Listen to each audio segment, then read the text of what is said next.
Okay, today I've had some people ask about upper fixed retention, and not so much about the material that I like to use. I've had many discussions on pearls about that, but just about how I go about forming that.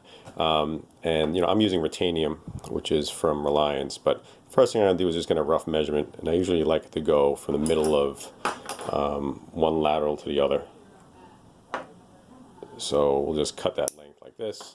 But the general shape is basically always going to be the same. So it's not so much it's not really, it has to be highly customized. So I'll usually take a light wire plier, and I'm going to be holding this like a ribbon arch. I'm holding it on the thin end here, and we're going to make a midline bend, just like this. Okay, because we have to go along the curvature incisal gingivally of the anterior arch 2 to 2.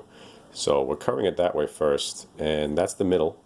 And now we're also going to curve it, or put a bend where the central and the lateral meet.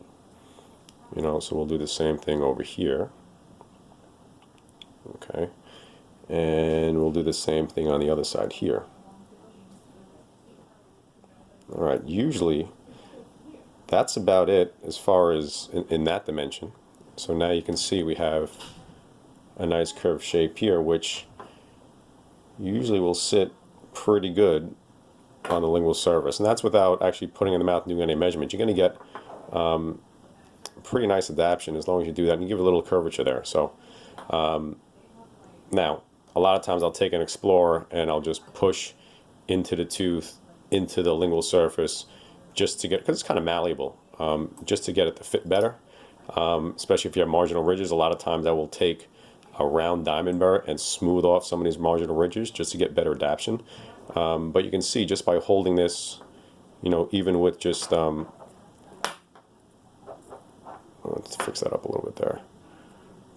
But really just bending it in the one dimension, and then just pushing against the tooth, you can see how quickly that was. So this is a 2-minute video, and just over 2 minutes, and you can see that's adapted pretty nicely. So we're bending it in this dimension, okay? So on the ribbon arch kind of dimension here, to give it the curvature, and then you can kind of just press it against the tooth and form it, because it's pretty much dead soft, and you get the nice forming there. Hope that helps, guys.